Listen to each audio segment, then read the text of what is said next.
Hello दोस्तों, आप सबको सुप्रभात और वेरी वेरी गुड मॉर्निंग।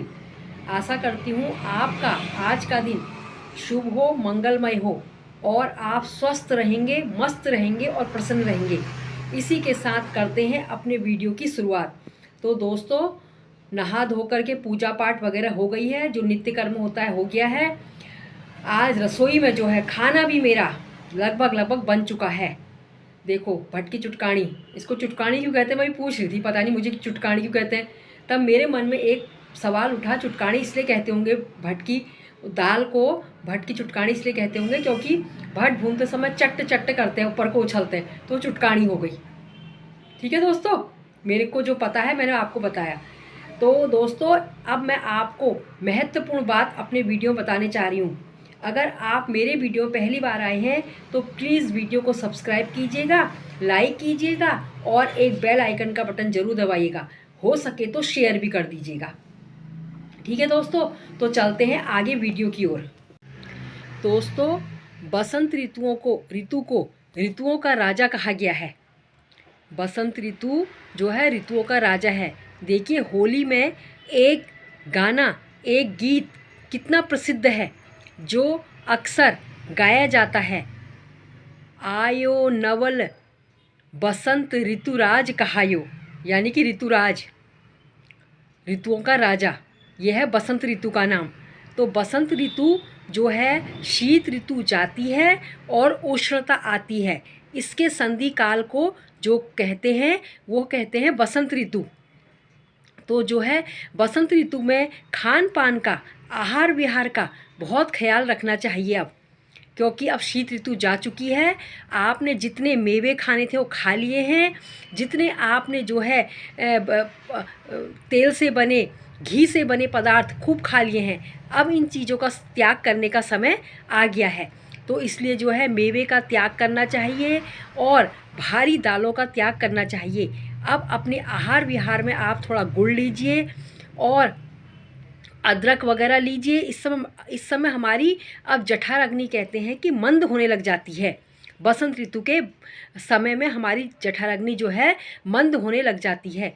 तो इस समय जो है हल्के भोजन का, सुपाच्य भोजन का सेवन शुरू कर देना चाहिए। बासी खाना अब त्याग देना चाहिए, क्योंकि बासी खाने का समय भी अब चले गया है। तो बसंत ऋतु के लिए आप जो है जैसे कसैले पदार्थ में आप मेथी का सेवन करें, अदरक का सेवन करें और तिल के तेल का इसमें सेवन अच्छा माना जाता है। और इसमें जो है आप थोड़ा सा, अगर आपकी जठराग्नि मंद हो रही है तो कहते हैं कि अदरक के टुकड़े काट के उसमें नींबू का रस मिला के, थोड़ा सा सेंधे का नमक मिला के आप 2-4 टुकड़े चबा चबा कर खाइए। तो इससे जो है आपके खाने में रुचि बढ़ेगी और आपकी जठराग्नि जो मंद हो रही है वो प्रज्वलित होने शुरू हो जाएगी।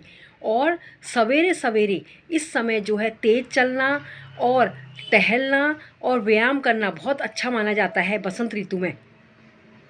बसंत ऋतु की जो है इतनी महिमा है कि बसंत ऋतु में दिन में नहीं सोना चाहिए।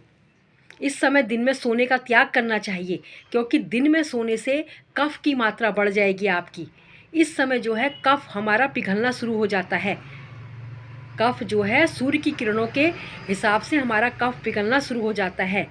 तो कफ को बढ़ाने वाली चीज़ें ना खाएं, जैसे शीतल पेय पदार्थ, चॉकलेट वगैरह, दही वगैरह इस समय त्याग देना चाहिए, क्योंकि ये कफ वर्धक चीज़ें हैं जो हमें इस समय बीमारी की ओर को ले जा सकती हैं। इसलिए ऐसी चीज़ों का आप आहार ना करें।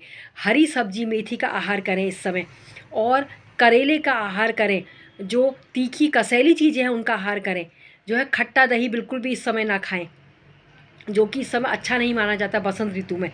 और इस समय जो मौसमी फल, बसंत ऋतु के जो मौसमी फल हैं उनका सेवन करें। लोग इस समय जो है कोल्ड स्टोरेज के खूब बाज़ार में आप देखिए सेब आ रहे हैं, वो इस समय बहुत हितकारी नहीं है।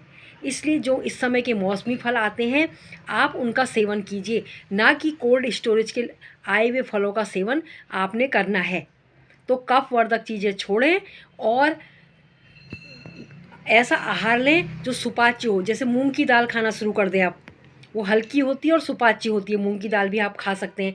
इस समय आप भुने हुए चने खा सकते हैं, क्योंकि देखिए अब चनों का समय आने वाला है।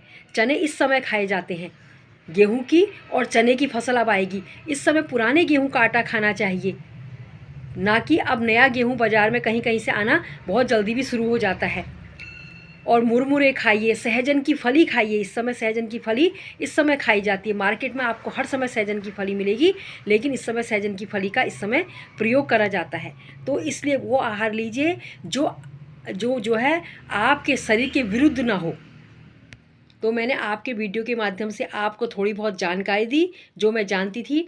अगर आपको मेरा ये वीडियो थोड़ा सा भी पसंद आता है, प्लीज़ इसको लाइक कीजिए, सब्सक्राइब कीजिए और शेयर कीजिए।